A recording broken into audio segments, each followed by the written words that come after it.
Streaming live, tackling the topics everyone's talking about online. Share, engage, interact. This is Newsfeed Now. And it is February the 14th. A happy Valentine's Day to you and yours. This is Newsfeed Now. I am Aaron Nolan. This is the only show that will make your wife or your husband forget that you forgot about Valentine's Day. Okay, I made that up. But we are diving into the 4 hottest stories trending in the South right now. But before we get to that, let's have some fun on this Valentine's Day. What's the best Valentine's Day candy for your state? Well, there's a map for that. Matt, as we take a look at that, who is winning the South right now as far as the best candy according to the Valentine's Day candy map? Looks like, well, my favorite candy, let's just start there, is Twix. I like Twix. There's no Twix on this. I know, but really, Arkansas is the Kiss? Texas has heart-shaped boxes of chocolate. Oklahoma has the conversation hearts that are no longer. Here's where I want to get to Alabama. Candy necklaces. Do you remember those, Matt? Yeah, when I was like 6.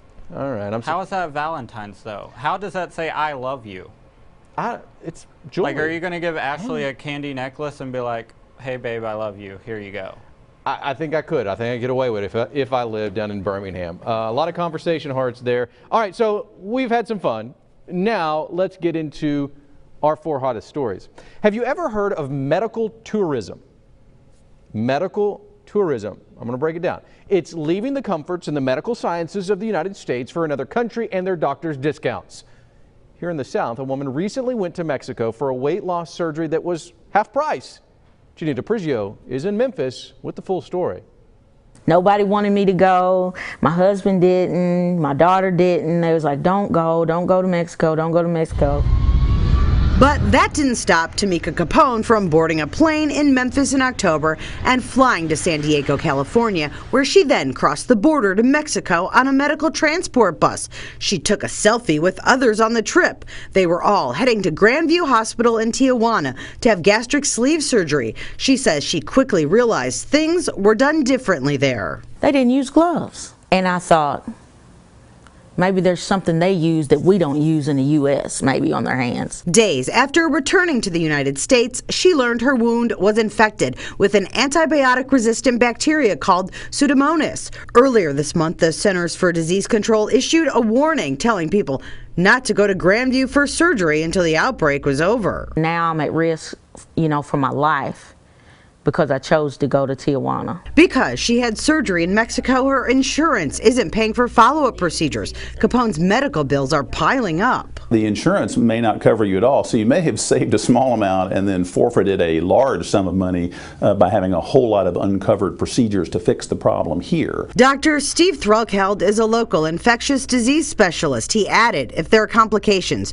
you may have more than insurance problems. Surgeons here may be reluctant to wade in and work on that problem because they may not understand fully what the surgeon there did. Threlkeld says if you choose to take a medical tourism trip, check to see if the facility is accredited by the Joint Commission International, which means it's held to higher standards. You know what you're getting in terms of the procedure, the doctor, the equipment that they're using, and the facilities in which you're getting them done. You can have confidence that they've been looked at and been kind of verified. He says after the surgery, make sure you get complete copies of all your medical records before you leave the other country.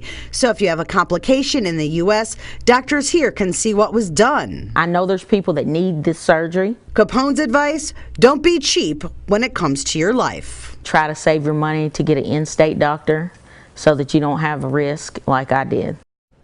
All right, Jenny is an investigative reporter in Memphis, Tennessee. Jenny joins us now live from Memphis. Jenny, when I watch this story, I'm completely enthralled thinking about medical tourism.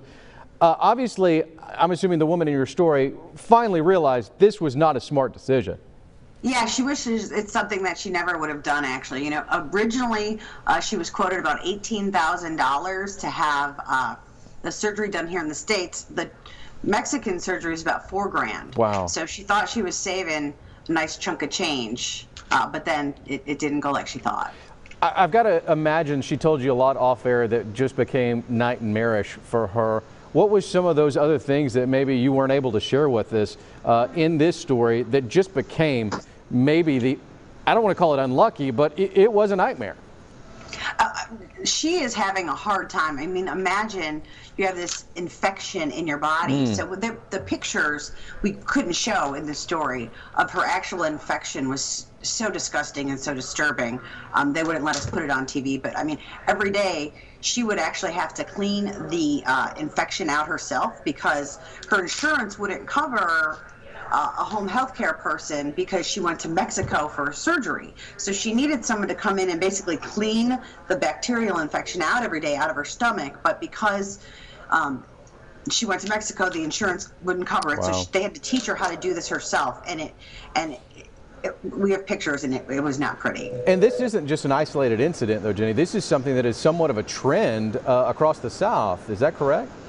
Yeah, I mean, it's common apparently to go to Mexico and have surgery like this. Right now, there's another person from the Mid-South. She's from Mississippi. She and her husband went to the same hospital and had surgery. She came back okay. He got a horrible infection. He right now today is at a hospital trying to get the situation corrected. He's had this horrible infection. It's the same type of bacteria for several months, and his life's pretty much on the line today, and they're doing the surgery today in the hospital. So it's more common than you think. Jenny, a very scary story. We appreciate you taking the time here on Newsfeed Now. I guess, it goes back to that, if it's too good to be true, it probably is. All right, Jenny reporting for us out of Memphis. Jenny, thanks. Let's head to Washington, D.C. Congress could vote on a border deal today. Of course, the deadline is looming on another possible government shutdown. This new bipartisan legislation would avoid that shutdown and give money to a border barrier, a.k.a. a wall. This is happening as more than 50 Dreamers, or immigrants who arrived in the country illegally as children, are in the District of Columbia pressing lawmakers to support protections for immigrants along with border security. Anna Warnicki has the story. Bernardo is a dreamer. His parents moved to the U.S. illegally when he was 6 years old. I only learned I was undocumented when I was 16 and I tried to apply for a driver's license. But because of the Deferred Action for Childhood Arrivals program, known as DACA, Bernardo was able to graduate from college in the U.S. I have a job lined up, but without a permanent resolution for Dreamers, my future is uncertain. Bernardo says 1.2 million Dreamers are facing a nightmare, not knowing if they will be deported. And he says their best bet to make sure that doesn't happen are these two Republican lawmakers. Republicans Will Hurd and Dan Newhouse are calling on their colleagues to create a permanent legislative fix for DACA. A missed opportunity to finally put this issue behind us. Why was the DACA fix taken off the table during these current negotiations? They say Congress dropped the ball by not including DACA in the border security deal lawmakers introduced to avoid another government shutdown on Friday. Hurd says he's working with Republicans and Democrats to introduce legislation that would give Dreamers full and permanent protection. These people, they're already Americans, and let's make sure we streamline that process. Hurd says the Democratic majority House will eventually pass a law to help the Dreamers. He says the real challenge will be winning over his fellow Republicans in the Senate. And now joins us live from Washington, D.C. Anna, good afternoon to you. What's the likelihood that this border deal passes, or are we going to expect another shutdown here shortly? Well, I mean, it's looking pretty likely. Lawmakers are voting today. The Senate's set to vote at 3:30, followed by the House later tonight. Obviously, still has to go to the president's desk. But the president does say he's not thrilled about this final bill, mostly because it doesn't include all the money that he wants for his border wall. But I think at the end of the day, everyone's on the same page. No one wants a shutdown to happen. And because of that, they're going to push this bill through, and the president will likely sign it and probably look to other avenues to get money for his wall. But it looks like we're on track to avoid a shutdown tomorrow. Anna, what's the theme? What's the feeling there in Washington as we, I guess, finally, after a government shutdown that was longest in the history, we finally have some bipartisanism in us, and we're coming to the middle of the aisle here? What is really interesting about this is that it's really a bipartisan deal. I mean, it's coming, there still is some money for border security. There's $1.3 billion in this that could go towards like fencing or border barriers. Obviously, that's not the full $5 billion that the president wanted, but it does show that each side is kind of giving a little bit and coming and finally compromising. We haven't really seen that yet this year, especially with this divided Congress that the Senate is obviously controlled by the Republicans and now the House in the hands of the Democrats. So this is kind of the first opportunity that they've had to work together, and we're seeing that in this final bill. Anna, very quickly, let's go back to your story for a minute.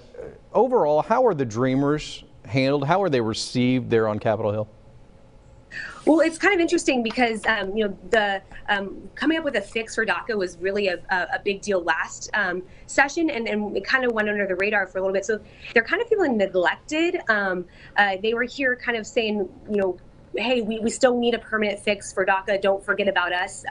And some lawmakers would have liked to see a permanent fix for DACA in this border package, but a lot of the controversial issues were left out of this deal just to make sure that it got through by the deadline. But I think they're feeling a little bit neglected and kind of just here to show face and kind of remind Congress that, hey, we still need to talk about this issue. Anna Warnicki reporting live for us from Washington. Anna, thanks for taking the time. We appreciate that. Look, it's a harsh reality that parents are having to face each and every day, and it seems to increase each and every year. Bullying. What do you do when your child comes home in tears after showing verbal or even physical, someone bullied them? It's not something I'm looking forward to as a dad of two daughters. It's going to be tough to keep a level head, and to add in to all of that the social media world we live in, the difficulty will only increase. But let's switch gears completely. What if your child is on the other end? Sheriff Lombard is here to help me answer that question. What do you do if your child is the bully? Bullying has been going on for centuries. Here, let me review what you told me. You told me a bully is when you're mean to people. A bully hurts people by hitting. Bullies can kick people with their legs. Bullies can call people bad words. Is that what bullies do? Now kids are finding new ways to bully. Hearing much more about the social and cyberbullying that's out there. So Dr. Stephanie Eakin, Regional Medical Director at Rogers Behavioral Health, tells me she sees kids on a daily basis who have had some experience with bullying. She says social and cyberbullying can occur through texting, negatively posting about others, excluding them from conversations, or not liking posts and pictures. Things are changing and kids are using it in different ways to bully and to check in and do these things that I think we don't always even keep pace with and don't even understand. Bullying can also be physical, and it can start early. I mean, if you look at like national statistics, bullying is sort of at its highest rates in middle school, but it can start in elementary school, definitely. And we can see, disruptive behaviors when kids are in preschool. Dr. Eakin says that's when parents should step in and put a stop to it. It's so changeable at that point in time, for that child who's engaging in that behavior. And also for the child who's being pushed, if that was repetitive for them, that's also not a pattern that you want to continue for them, because that could also have long-lasting effects. Experts say if you see your child push another child on the playground, for example, address it immediately. Don't just chalk it up to kids being kids. And there are signs you can look for at home in children who might be bullying others. So they may be more irritable. Kids who bully, we see depression and anxiety in them as well. Some of them struggle socially as well. They may not understand social cues very well. And honestly, too, if there's a lot of anger and hostility in the household, that's important to recognize as well as a parent, because you're modeling for them too. And it's not uncommon for children who are being bullied to become bullies themselves, possibly because they're just tired of getting picked on. They're the group that we worry about the most for their long-term mental health outcomes in terms of like depression, anxiety, substance abuse, those kind of things. Dr. Eakin says it's normal for parents of children who are bullies to be in denial, but communication is key. I think parents feel like they don't know what to do sometimes, especially if their child is the bully, right? Because that's, it brings up so many of their own concerns, like, what did I do as a parent? What did I not recognize? Is there something I can do? Parents should check with their kids each day to see how things are going at school, be approachable, and keep an open door policy. And when it comes to social media, talk to your kids about the dangers of being in their emotional brain and posting instantaneously. If you're concerned about your child, be proactive. All right, Terra joins us now from Nashville. You know, as I watched your story here, as a dad, I start asking questions, right? You start looking at yourself and you start analyzing what's going on. This is, I guess, the side of things that we really don't think about when we're talking about bullying. Is my kid the bully? How eye-opening was it for you? It really is. I have a 6-month-old, so I haven't had to deal with anything like this yet. But my husband and I are prepared, you know, to talk about things like this because, as you just heard this child psychiatrist mention, things are getting worse now that we have social media. And that's the thing, is social media can be both good and bad. But a lot of these kids, they're getting their feelings hurt because some of the things that are happening on social media, you heard her talk about not liking posts or posting where, hey, we're all out at this event, but you weren't invited. And kids are now taking that where that's bullying. I mean, that's really upsetting. So I feel like it's up to us as parents to start early and talk to kids just about the whole subject in general. This is what bullying is. This is what happens if you are the bully, and this is what you should do. I want to ask a question and maybe ask it on eggshells as I walk by. Did you by chance talk to this doctor about the sensitivity issue that social media has kind of thrown on all of us, to be honest with you? Because I know growing up, I wasn't quite as sensitive as what I may see sometimes. It doesn't mean it's not bullying, don't get me wrong. But but that doctor talk anything about that maybe social media is preying on us that way? Yes, she absolutely did. She said when she started, when she became a child psychiatrist, that it wasn't quite as bad. You still had the physical bullying, you had the calling names, but it was one of those things where, you know, kids would push each other on the playground and you intervene then, or maybe as you get into high school, a little bit older, they would write something on the bathroom stall about you and maybe you wouldn't even ever see it. But now it's so out there. Yeah. And she also talked about that instantaneous brain. She used the example where, you know, if I'm mad at my husband, I may instantaneously say something. Well, these kids are taking to social media, and because it's so instant, they can put something up there, you know, if somebody made them mad or if they don't like somebody for whatever reason, they can immediately type that out for everybody to see, where it goes from that bathroom wall where maybe, you know, 20 people saw it before a school administrator took it down. Now thousands of people have the potential of seeing it. Yeah, that's good stuff there. Thank you so much for that reminder. Obviously something we need to watch, not only as parents, but just in general, and life in general, right? We got to be more careful on social media. Thank you so much. All right, appreciate you taking the time. Enjoy your day.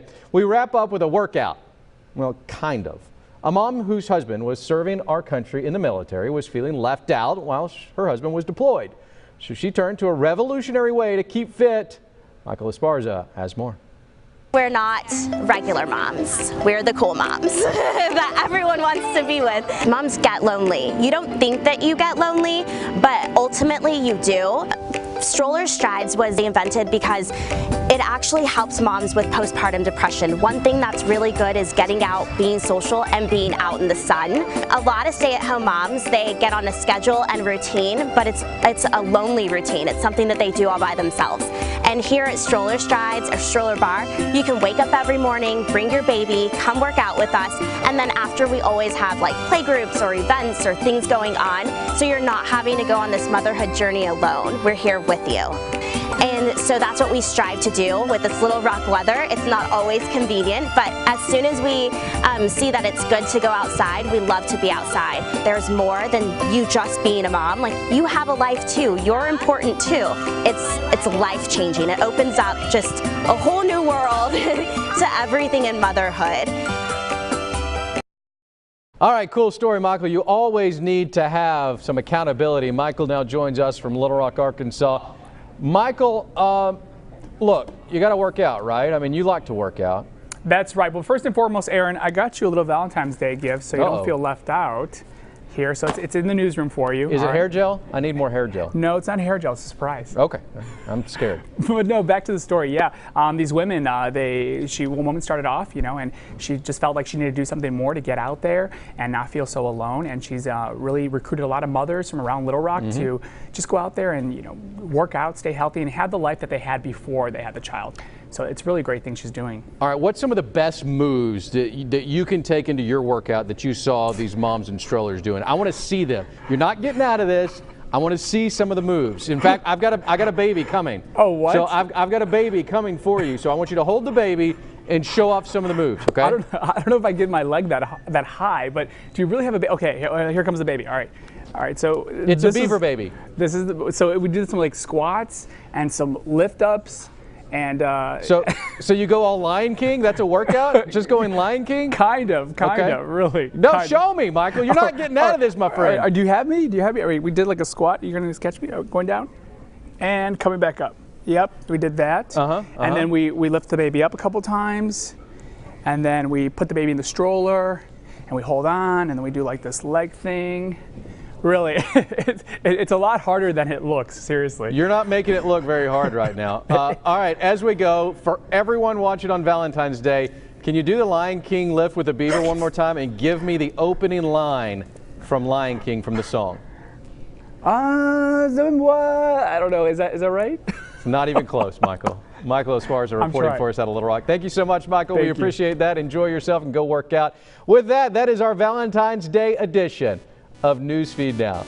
Thank you so much for joining us on your cell phone, your smartphone, maybe your iPad. We appreciate it. Enjoy your Valentine's Day. Go get some candy. Go get some flowers. Go get a hug, whatever. In fact, Steve, come here. Get from behind the camera, Steve. We're going to give you a hug live on Newsfeed Now.